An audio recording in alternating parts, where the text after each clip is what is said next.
Steno MG dictation Ramdhari Gupta उच्च गति अभ्यास भाग 2 प्रतिलेखन संख्या 1 2 3 4 शुरू होती है। स्टार्ट। महोदय, पर्यावरण से तात्पर्य किसी एक व्यक्ति के परिवेश से नहीं वरन व्यक्ति के, समाज के, राष्ट्र के और इस सारी पृथ्वी के ही परिवेश से है, जिसका प्रभाव व्यक्ति, समाज, राष्ट्र और सारे विश्व पर पड़ता है। पर्यावरण से तात्पर्य पेड़ पौधों, नदी, पहाड़ या किसी तंत्र विशेष से नहीं वरन उस समग्र वास्तविकता से है जिस पर मानव मात्र का अस्तित्व और उसका संपूर्ण आध्यात्मिक एवं भौतिक विकास निर्भर है। अस्तित्व केवल शारीरिक स्वास्थ्य ही नहीं, मानसिक भी। स्वस्थ शरीर में स्वस्थ मन ही अच्छे स्वास्थ्य की परिभाषा है। शारीरिक स्वास्थ्य हमारे आहार पर निर्भर है, जिसका स्रोत इस पृथ्वी का जल, थल, वायुमंडल है। मानसिक स्वास्थ्य भी प्रकारांतर से इन्हीं पर निर्भर है, क्योंकि जैसा खाए अन्न वैसा बने मन। स्वस्थ जीवन पर सबसे अधिक प्रभाव हमारे चिंतन का, हमारी परंपराओं का और उन सब परिस्थितियों का पड़ता है जो हमारे ऊपर आरोपित है या की गई है या की जा रही है। इसीलिए पर्यावरण या परिवेश में जल, थल, वायु ही नहीं बल्कि वे सारे घटक महत्वपूर्ण हैं जिनका कुछ भी प्रभाव हमारे जीवन पर, हमारी क्रियाशीलता पर पड़ता है, जैसे हमारे विचार, हमारे आचरण और हमारी परंपराएं एवं संस्कृति आदि। पैराग्राफ। सदा से मानव की आकांक्षा उन्नति और विकास की रही है। जगत का अर्थ ही गतिमान और गति दोनों ओर संभव है, उन्नति की ओर भी और अवनति की ओर भी। पहली को हम प्रगति कहते हैं, दूसरी को अगति, विगति, अधोगति या दुर्गति कह सकते हैं। वास्तव में मनुष्य ऐसा जटिल प्राणी है जिसमें अनेक विरोधाभासी और असंगत प्रतीत होने वाली प्रवृत्तियां और प्रतिक्रियाएं होती है। वह कानून और व्यवस्था की मांग करता है, किंतु चलचित्र, दूरदर्शन आदि में स्वतः भड़की हिंसा या खेलों में युक्तिपूर्वक की गई हिंसा अथवा अनति से मंत्रमुग्ध भी हो जाता है। मनुष्य अपनी ही जाति या वर्ग के व्यक्तियों के प्रति प्रायः बहुत अधिक प्रतिद्वंदी होता है, किंतु कोई बाहरी खतरा उपस्थित होने पर उनके प्रति हद से ज़्यादा सहयोगी बन जाता है। वह सड़कों पर या युद्धों में सामूहिक विनाश के प्रति उदासीन रहता है, किंतु किसी खान में फंसे हुए एक व्यक्ति या किसी कुएं में गिरे हुए एक बालक की रक्षा करने के लिए ढेरों साधन जुटा लेता है। कुछ विद्वान कहते हैं कि मनुष्य बंदर की संतान हो या न हो, किंतु उसमें खालिस बंदर की द्वैत प्रकृति प्रायः ही होती है। उसमें शाकाहारी बंदरों की भांति वृक्षों में उछल कूद करने की प्रवृत्ति तो होती ही है, साथ ही ऐसे बंदरों की स्वाभाविक जिज्ञासा भी होती है जो अत्यंत संगठित गिरोहों में रहते हैं और भांति भांति का मांस खाने में मचा लेते हैं। मनुष्य की ऐसी परस्पर विरोधी इच्छा आकांक्षाओं से निपटाना असंभव होता है, फिर भी किसी प्रकार का संतुलित मध्यम मार्ग अपनाना अनिवार्य होता है। यही बुद्धिमानी का रास्ता है। विद्वानों ने मानव की मूलभूत आवश्यकताओं को 5 स्तरों में रखा है। महोदय, जो एक के बाद एक आते हैं। शारीरिक आवश्यकताएं यथा भोजन, कपड़ा, मकान और आराम जीवन की मौलिक आवश्यकताएं। दूसरे स्तर पर आती है सुरक्षा और भविष्य के प्रति निश्चिंतता। इसके लिए मनुष्य भांति भांति की वस्तुओं का संग्रह करता है। फिर है सामाजिक आवश्यकताएं, जैसे अपने परिवार के भीतर और फिर बाहर के दूसरे लोगों से अच्छे संबंध बनाए रखने के लिए सामाजिक, आर्थिक राजनीतिक और मनोरंजनात्मक संगठन बनाना। चौथे स्तर पर है अहम संबंधी आवश्यकताएं जैसे आत्मसम्मान, आत्मविश्वास और आत्मतुष्टि आदि।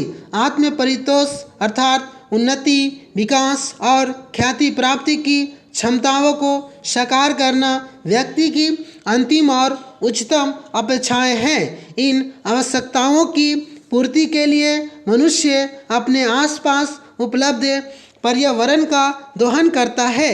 जल, थल, वायु ही नहीं, पेड़ पौधों, पशु पक्षी, जीव जंतुओं तक का उपयोग करता है। सभी शक्तियों का, यहाँ तक कि सबल व्यक्ति अपने से निर्बल व्यक्तियों तक का दोहन करता है।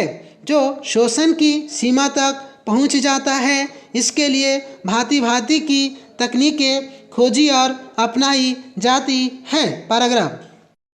प्रौद्योगिकी ने मनुष्य को भांति भांति की आवश्यकता की वस्तुएं अभूतपूर्व प्रचुरता से देकर संतुष्ट किया है और आवश्यकता की सीमा रेखा भी खिसकाई है।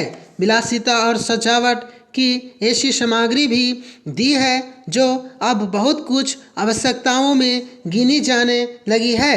शौचालय वाहन, दूरदर्शन, धुलाई मशीन, सफाई मशीन, सिलाई मशीन, स्टोव चूल्हे, मिक्सी, फ्रिज आदि आदि अब बहुत से लोगों के लिए अनिवार्य आवश्यकता की कोटि में आ गई है।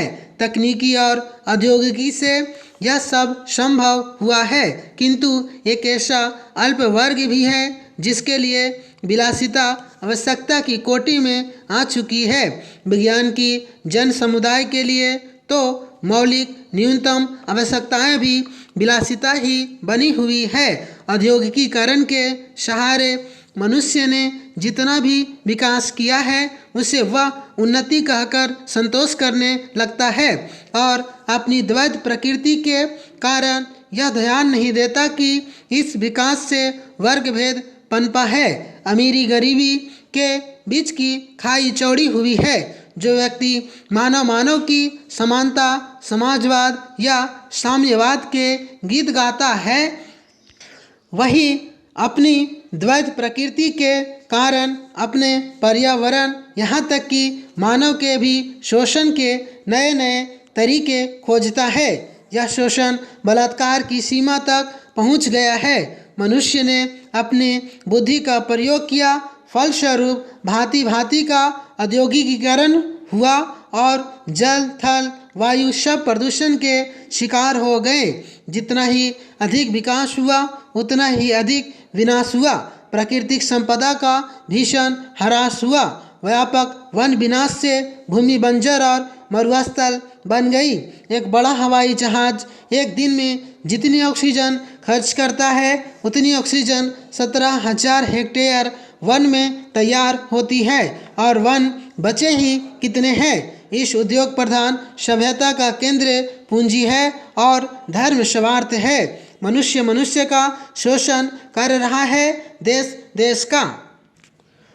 आइए आज हम अपने विचारों को उस दिन तक ले जाएं जब हमने गणराज्य की घोषणा की थी। अपनी विकास की योजनाओं के संबंध में हमने वास्तव में काफ़ी प्रगति की है, परंतु क्या हम भारत के सब नागरिकों को दरिद्रता, अभाव तथा कष्ट से मुक्त करा पाए हैं? प्रकृति की शक्तियों को अपने अधीन करने और जनता के कल्याण के लिए उन्हें नियंत्रण में लाने की दिशा में भी हम आगे बढ़े हैं, किंतु हम यह नहीं भूल सकते कि कुछ महीने ही हुए हमें भारत के उत्तर पूर्वी प्रदेशों में भयानक बाढ़ का सामना करना पड़ा था, जिसके कारण यातायात के साधन छिन्न भिन्न हो गए और वहाँ की जनता को भारी हानि उठानी पड़ी।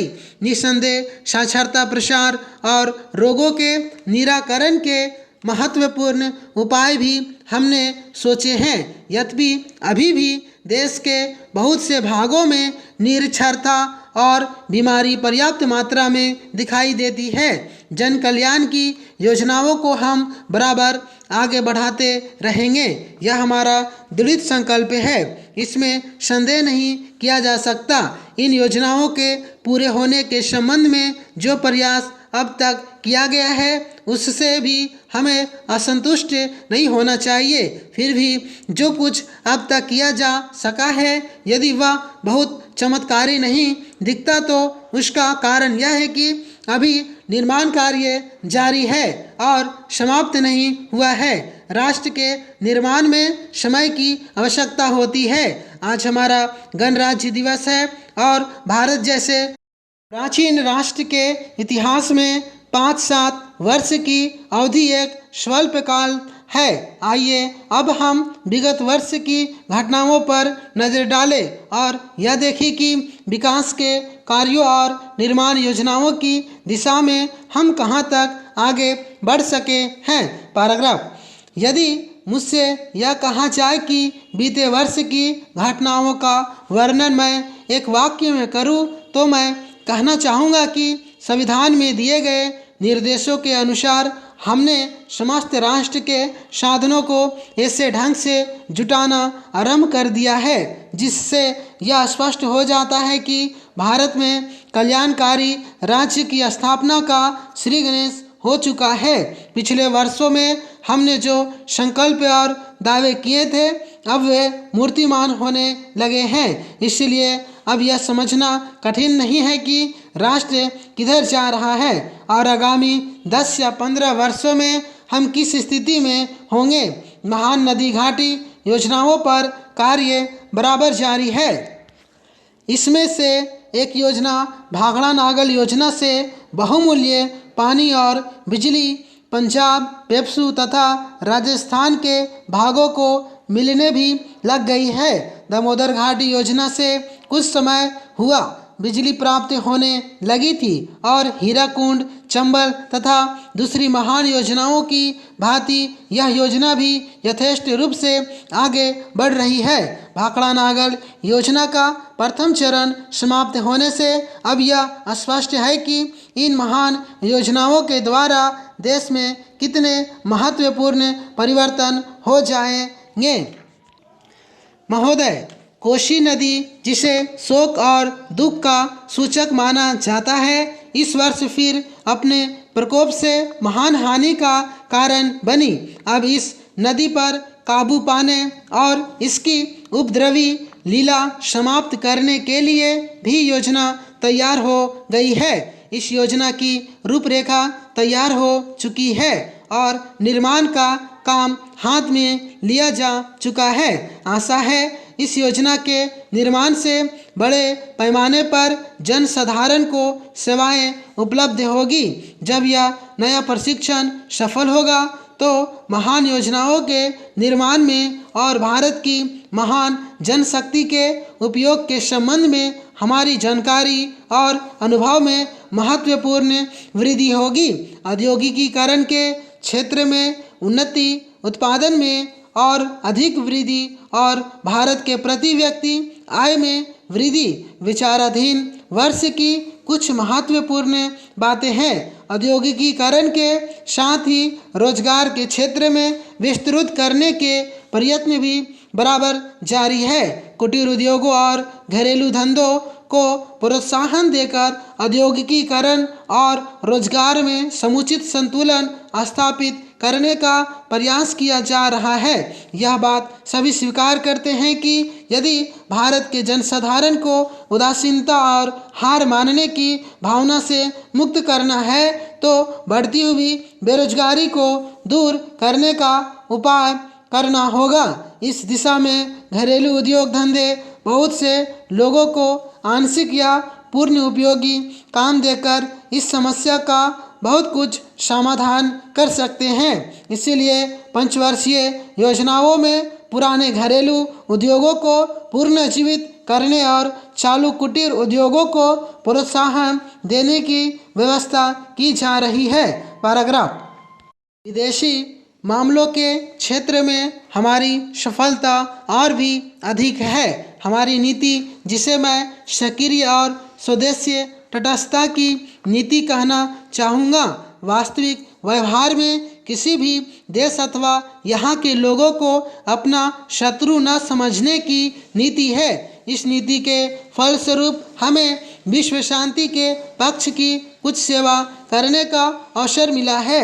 हम प्रसन्न और आभारी है कि संसार के राष्ट्रों में भारत का स्थान इतना ऊंचा है। इंडोचीन निरीक्षण और नियंत्रण अंतर्राष्ट्रीय आयोग की अध्यक्षता हमने स्वेच्छा से स्वीकार की है और हमारे नागरिक यथासाध्य उस देश में शांतिपूर्ण निर्वाचन संबंधी समस्याओं का सामना कर रहे हैं। हम सभी राष्ट्रीय अथवा अंतर्राष्ट्रीय समस्याओं का निपटारा शांतिपूर्ण ढंग से चाहते हैं। मुझे बहुत प्रसन्नता है कि भारत में फ्रांसीसी बस्तियों की समस्या शांति और सद्भावना के वातावरण में सुलझ सकी है। शांतिपूर्ण प्रणाली की सफलता का वह एक महत्वपूर्ण उदाहरण है। दुर्भाग्य से भारत में पुर्तगाली बस्तियों की ऐसी ही समस्या को सुलझाने की दिशा में प्रगति नहीं की जा सकी। मैं आशा करता हूँ कि पुर्तगाल इन बस्तियों में रहने वाले लोगों के स्वाधीनता के अधिकार को स्वीकार करेगा और फ्रांस और ब्रिटेन की सरकारों का अनुसरण करेगा। जैसे ही यह वर्ष समाप्त हो रहा है, हम अपने सबसे निकट के पड़ोसी पाकिस्तान के साथ अपने संबंधों में अपने सुखद परिवर्तन देखते हैं। पाकिस्तान के लिए हमारे हृदय में सदैव से पूर्ण सद्भावना और शुभकामनाएं हैं। समाप्त।